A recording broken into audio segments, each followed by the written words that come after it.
우리는 지난 시간에 아사 왕의 승리에 대해서 봤죠. 아사 왕이 개혁을 일으켰고요. 또 하나님을 의지하여서 수적으로 열세인 전쟁에서 승리했고요. 그런 것들을 볼 때에 한 사람의 통치자가 얼마나 중요한지를 알게 됩니다. 한 사람의 통치자가 하나님 앞에 제대로 서 있으니까 백성들이 내적으로 평안하고 외적으로는 나라가 굳건하고요. 물론 우리가 역대하 15장의 평가를 봤을 때 아사가 일생 동안 온 마음을 바쳐 주님을 찾았다고 얘기하지만은 모든 산당들을 없애지는 않았다 그랬죠. 그러니까 완전한 왕은 없는 거죠. 완전한 사람이 없듯이. 그러므로 이제 다음 장까지 이어지는 아사 왕에 대한 이야기는요, 우리의 목마름을 자극해요.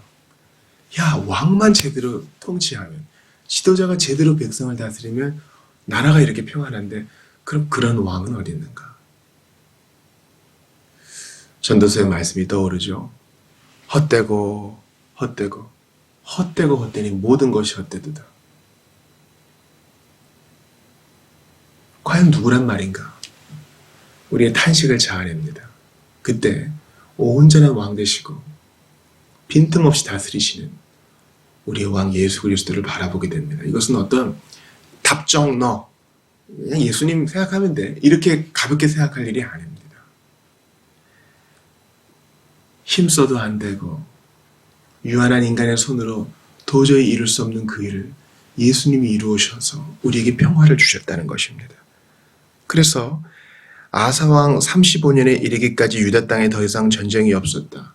이 말은요, 가볍게 넘길 말이 아니에요. 우리 예수님이 우리에게 평안을 주셔서 더 이상 우리가 싸울 싸움이 아닌 그분이 싸워 이기셨으므로 우리는 그 승리를 누리면서 그분의 힘을 힘입어 오늘도 유혹을 이겨내고 주의 길을 가는 것입니다. 오늘 본문은 유다왕 아사의 개혁을 계속해서 다루고 있습니다. 하나님께서 아사랴라는 선지자를 통해서 성령에 감동된 이 증언을 통해, 이 예언을 통해 유다왕 아사에게 또 그 백성들에게 말씀을 내리시죠.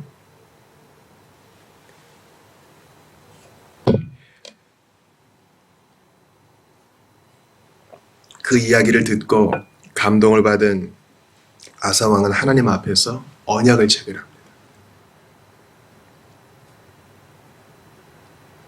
하나님께서 거기에 따른 복을 주셨다는 것이 이 본문의 간단한 내용이에요. 그런데 우리가 정말 마음에 새겨야 할 중요한 메시지가 오늘 본문에 있습니다. 자, 먼저 2절을 보세요. 하나님께서 선지자를 통해 하시는 말씀입니다.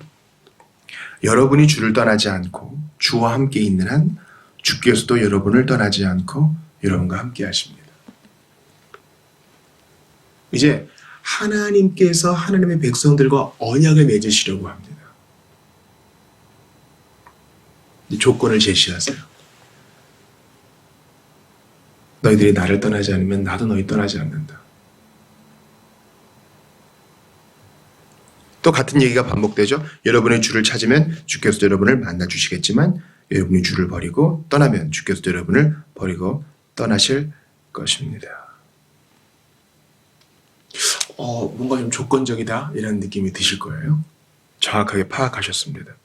3절 보니까 하나님 없이 여러분들은 오래 살았습니다. 율법도 잊은 채 살았습니다. 4절 보니까 그러나 그들이 어려움을 당하여 이스라엘의 하나님 주께로 돌아가 그분을 찾음으로 주께서 그들을 만나 주셨습니다. 어려울 때 주님을 찾으니까 왜 이제 왔느냐? 이렇게 주님이 거절하지 않고 그때라도 만나 주시고 기도를 응답해 주셨다는 겁니다. 5절에 보니까 그때는 사람들이 불안해서 제대로 나가지도 못했다. 6절 보세요. 또한 민족이 민족을 치고 성읍이 성읍을 공격하여 사람들이 고통 가운데 빠졌는데 그것은 하나님께서 그들을 모든 고난으로 고통받게 하셨기 때문입니다. 이 언약의 체계에 있어서 하나님이 어떤 조건을 제시하시는 게 불편하신 분들이 있을 거예요. 구원은 일방적인 거 아닌가요? 우리 어제 주일 설교를 들은 것처럼 사랑은 여기 있으니 우리가 하나님을 사랑한 것이 아니요 주께서 오직 우리를 먼저 사랑하셨다 그랬는데 이 언약은 좀 너무 조건적인 거 아닌가요? 우리가 하나님을 찾기 전에 주님이 우리를 찾으셨다 그러는데 맞아요. 근데 지금 선지자는 누구에게 얘기하는 거예요? 유다 사람들, 이미 믿은 사람들, 오늘날 우리의 용어로 따지면 이미 교회 안에 있는 사람들, 예수 믿고 세례받은 사람들, 성도라 일컫는 사람들을 향해 지금 이 이야기를 하는 것입니다. 그러니까 하나님은요, 우리의 성화에 엄청난 관심을 갖고 계세요. 우리가 예수 이름으로 이 땅을 살아가는 것에 엄청난 관심을 갖고 계세요. 우리가 오늘 밥해 먹고 아이들을 돌보고 직장에 나가 일을 하고 사람들을 상대로 거래하고 전화를 받고 계약을 체결하고 마트에 가서 장을 보고 이 모든 일에 주님은 관심을 갖고 우리가 거룩하게 주님을 염두하며 하나님의 백성답게 사는 것에 관심을 갖고 있다고요. 예수님을 닮아 그분의 발자취를 따르는 삶에 주님은 관심을 갖고 있어요. 그렇게 안 하면 어떻게 하신다고요? 하나님 백성이 하나님 백성답게 안 살면 어떻게 하신다고요? 6절 다시 보세요. 사람들이 고통 가운데 빠졌는데 그것은 하나님께서 그들을 모든 고난으로 고통받게 하셨기 때문입니다. 예수 믿는다 하면서 제대로 안 살아요. 하나님이 그냥 안 두죠. 채찍을 드셔요. 인생 채찍을 사용하세요. 내 앞에 장사 없거든요. 고난을 통해서 다시금 잊어버렸던 하나님을 찾게 하세요. 그러니까 다시 4절 보세요. 그들이 어려움을 당하여 이스라엘의 하나님 주께로 돌아가 그분을 찾음으로 주께서 그들을 만나주셨습니다. 그러니까 이 언약의 체결이란 것이 단순히 조건적이라고 얘기하면 안 돼요. 이것도 은혜예요. 하나님은 하나님의 사람들과 무슨 약속을 체결할 그럴 의무가 없으시죠. 우리는 그분께 충성을 바칠 의무가 있으나 그분은 우리에게 빚진 게 하나도 없었어요. 근데 주님은 은혜스럽게 허리를 낮추시오. 우리가 언약을 체결하심으로 우리가 부족한데도 실천하면 복을 주시고 우리가 부족한데도 주님을 찾으면 만나주셔요. 그리고 먼저 언약을 체결하자고 선지자를 통해서 제안하셔요. 난 너에게 복을 주기를 원하는데 너희가 이걸 받아들이기를 원한다. 성경의 곳곳에 아브라함과 언약을 체결하시고 노아와 언약을 체결하시고 모세와 언약을 체결하시고 다윗과 언약을 체결하시고 이게 여러분 계속 반복되는 이유가 있다니까요. 난 할 거 다 했어. 이제 너네들 차례야. 이렇게 하지 않고 주님 삐딱하게 나가는 사람에게 먼저 손을 내미시어서 너희가 그래도 나를 찾으면 나는 너희를 만나주겠다. 나는 너희가 그냥 그렇게 살도록 내버려두지 않겠다. 고통을 내려서라도 나를 찾게 만들겠다. 이 언약은요. 조건적이 아니에요. 은혜예요. 은혜. 은총입니다. 7절 보세요. 이런 은혜가 있어요. 그러나 이제 여러분 왕과 백성들은 기호를 내십시오. 결코 낙담하지 마십시오. 여러분이 하는 옳은 일에 반드시 주님의 보상이 따를 것입니다. 뭐예요? 언약을 체결하자 해놓고 너 나 찾아. 나를 버리지 마. 나 버리면 나도 버릴 거야. 이거 겁주려고 그런 게 아니라 우리에게 상 주시려는 주님의 은총이에요.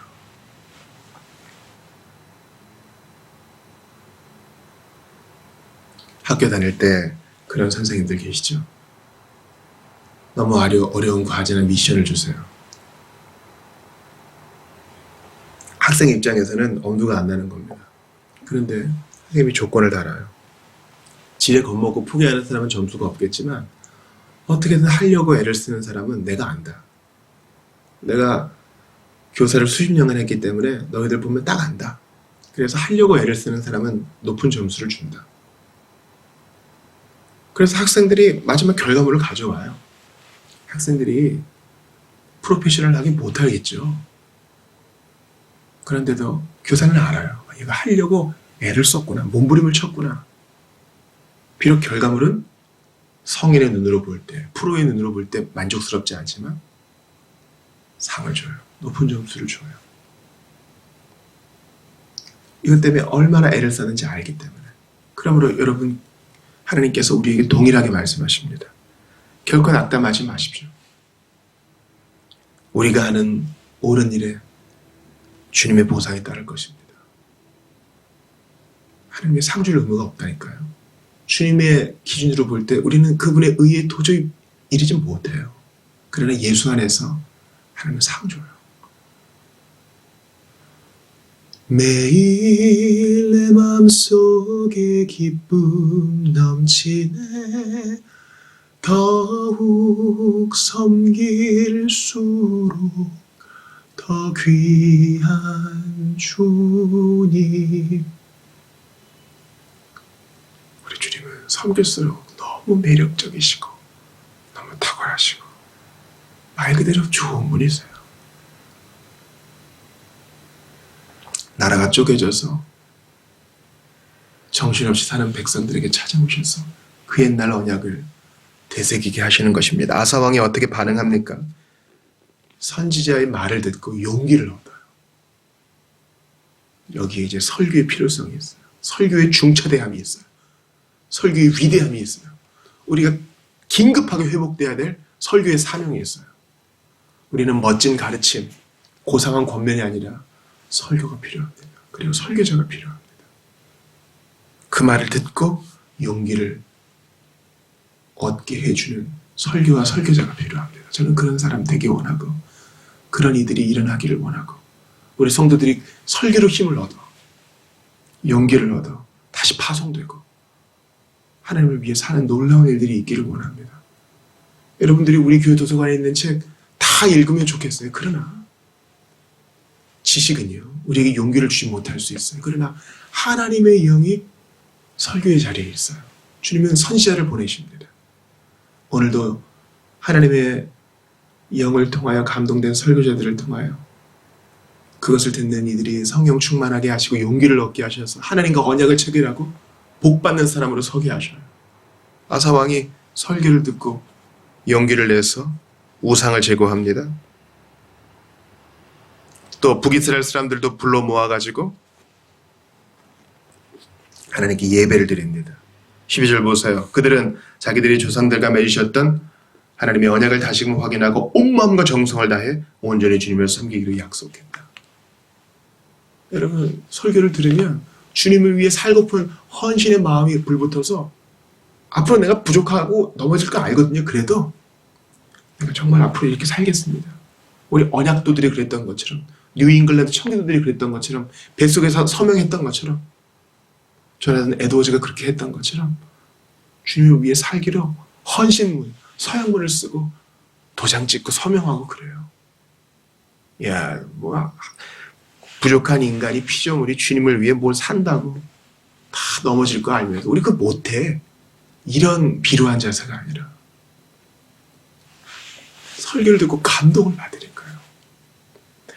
주님 뜻대로 살기로 했네. 주님 뜻대로 살기로 했네. 주님 뜻대로 살기로 했네. 뒤돌아서지 않겠네. 우리 선배들은 하나 앞에 이렇게 언약을 체결하며 돌단을 쌓으며 신앙생활했어요. 넘어지고 부족하죠.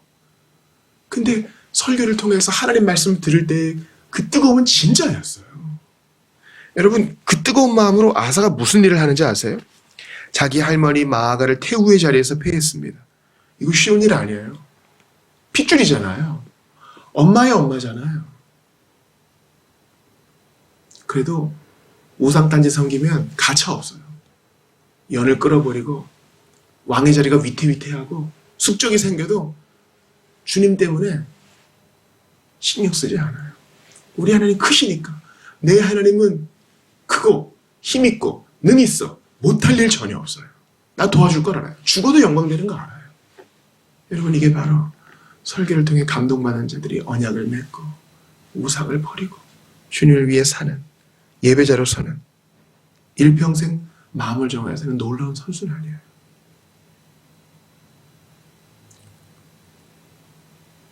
우리 주 예수님은 언약의 하나님이세요. 약속대로 오셨잖아요. 그 예수님께 나 참 부족한 거 많았어요. 약속 많이 어겼거든요. 서운한 거 많이 잊었거든요.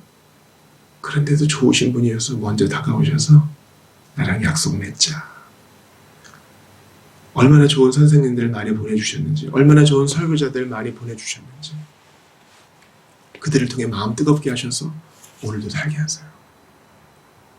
가끔 마음이 옹졸해지고 복수의 마음으로 차고 좁아지고 싸늘해질 때 주님 우리에게 설교자를 보내셔서 하나님의 영으로 충만하게 하시고 주님 위에 살게 결단하게 하십니다. 다시 내 몫에 대인 십자가 지고 예수님 따르게 하십니다. 그러므로 이 땅의 설교와 설교자들을 위해 기도해 주시고 하나님 앞에 모여서 이 설교를 듣고 마음 뜨거워지는 예배를 회복할 수 있는, 그래서 주님과 다시 언약을 맺고 주님 위에 다시 충성을 맹세할 수 있는 여러분들 다 되시기를 주의 이름으로 축원합니다. 참 놀랍죠?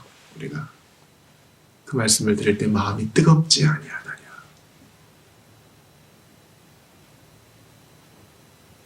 우리가 다 함께 모여서 2022년에는 이렇게 불타는 마음을 함께 공유하는 예배를 드리고 모임을 가질 수 있기를 바랍니다.